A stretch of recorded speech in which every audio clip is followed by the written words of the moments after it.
తెలుగువారి సాంప్రదాయ వంటకం కోవా కజ్జికాయలు, అది కూడా పాలపొడితో చాలా ఫాస్ట్గా ఎలా చేసుకోవాలో చూపిస్తున్నాను. హలో అండి, వెల్కమ్ టు ఆహా కిచెన్. నేను మీ అనురాధ. దీనికోసం మనం పొయ్యి మీద ప్యాన్ పెట్టుకొని 2 స్పూన్లు నెయ్యి వేసుకోవాలి. తర్వాత 3/4 గ్లాస్ పాలు తీసుకున్నాను. టీ గ్లాస్ మాత్రమే 3/4 గ్లాస్ పాలు తీసుకొని, పాలు ఎన్ని వేసుకున్నామో అవి మరుగుతూ ఉన్నప్పుడు అంతే క్వాంటిటీలో పంచదార వేసుకోండి. పంచదార పూర్తిగా కరిగే వరకు సిమ్లో పెట్టుకొని పూర్తిగా కరిగించుకోండి. పంచదార కరిగిన తర్వాత పాలు ఎన్ని వేసుకున్నామో దానికి డబల్ పాల పొడి వేసుకోండి. లేదా లీటర్ పాలని బాగా దగ్గరికి మరిగించి ఈ కోవా చేసుకోవచ్చు, 2 విధాలుగా. ఇప్పుడు నేను పాల పొడితో చేసి చూపిస్తున్నాను. గ్లాసున్నర పాల పొడి తీసుకొని దాన్ని ఈ పాలల్లో వేసి కాస్త వేసి కలుపుతూ ఉండాలి. ఇలా గ్లాసున్నర పాల పొడి 3/4 గ్లాస్ పాలల్లో వేసుకొని బాగా కలుపుకోవాలి. షుగరు అంతే సరిపోతుంది. మళ్ళీ లోపల స్టఫింగ్కి కూడా మనం బెల్లం వాడతాం కాబట్టి 2 రకాల తీపి మొలాన తీపి సరిపోతుంది. ఇప్పుడు దీన్ని సిమ్లోనే పెట్టుకుంటూ దగ్గరే ఉండి మొత్తం బాగా కలిసేటట్టుగా కలుపుకుంటూ ఉండండి. ఇది బాగా దగ్గర పడి ప్యాన్ని వదిలేసేటట్టుగా తయారవుతుంది. అంతవరకు మీరు కలుపుతూనే ఉండండి. ఈజీగానే అయిపోతుంది, 5 నిమిషాల్లో అయిపోతుంది. అదే పాలు మరగబెడితే మీకు మినిమం 3/4 గంట పడుతుంది ఈ కన్సిస్టెన్సీ రావడానికి. చూసారు కదా, ఇలా ఇంకా బాగా దగ్గరికి వచ్చింది.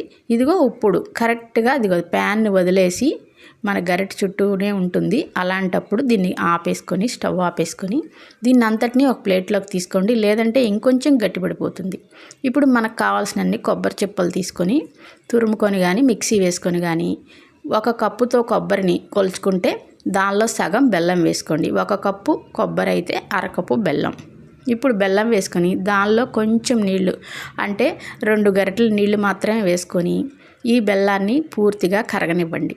పాకం ఏమి రావద్దు, పూర్తిగా కరిగితే చాలు. కరిగి అలా ఉడుకుతూ ఉన్నప్పుడు మనం ఈ తురుముకున్న ఈ కొబ్బరి మొత్తాన్ని వేసుకోండి. ఈ బెల్లము కొబ్బరి బాగా కలిసి చక్కగా దగ్గర పడేటట్టుగా కలుపుతూనే ఉండండి.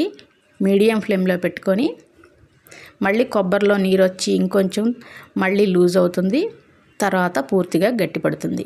ఇదంతా జరగడానికి మనకు మినిమం 15 నిమిషాల్లో ఇదంతా మనకి దగ్గర పడుతుంది.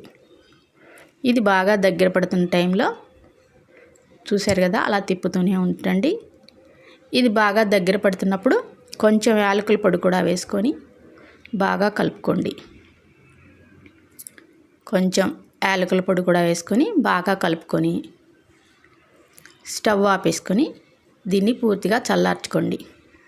దగ్గర పడిపోయింది. ఇప్పుడు దీన్ని దించుకోవాలి. దీన్ని పూర్తిగా చల్లార్చి, అంటే గోరువెచ్చగా ఉండంగానే ఇదిగో చూశారు కదా, ఈ కన్సిస్టెన్సీ వచ్చినప్పుడు దించుకోండి. ఇది పూర్తిగా చల్లారకుండా గోరువెచ్చగా ఉన్నప్పుడు దీన్ని చిన్న చిన్న లడ్డూలుగా చేసుకోండి. ఇప్పుడు గోరువెచ్చగా ఉన్న కోవాని కూడా తీసుకొని మళ్ళీ దాన్ని కొంచెం రవ్వగా ఉంటుంది, ఇలా బాగా పళ్ళెంలో వేసుకొని బాగా గట్టిగా దీన్ని మర్దన చేయండి. ఇలా చేయడం వల్ల బాగా సాఫ్ట్ అవుతుంది. కానీ కొంచెం గట్టిగా దించుకున్నారనుకోండి పొరపాటున, మీకు గనక కోవా సరైన కన్సిస్టెన్సీలో మీరు దించుకోకుండా అది గట్టిగా అయిపోతే కనుక వేడివేడి పాలని 1-2 స్పూన్లు, అంటే మీకు అవసరాన్ని బట్టి వేడివేడి పాలని 1-2 స్పూన్లు పోసుకోండి.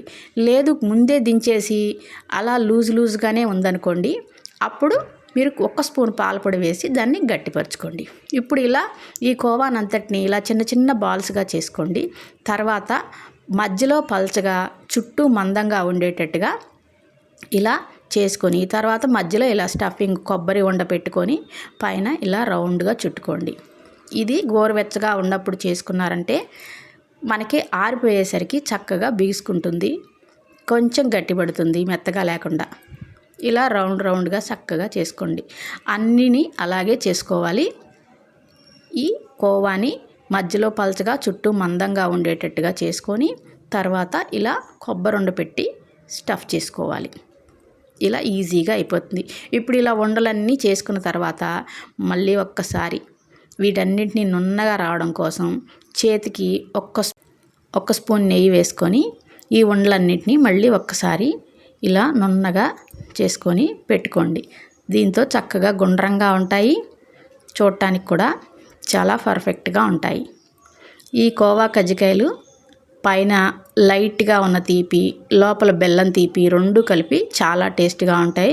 ఇదివరకు రోజుల్లో ఇవి ఎక్కువగా చేసుకునేవారు. చాలా బాగుంటాయి. నచ్చితే కనుక లైక్ చేయండి, షేర్ చేయండి, నా ఛానల్ని సబ్స్క్రైబ్ చేయండి. Thank you so much.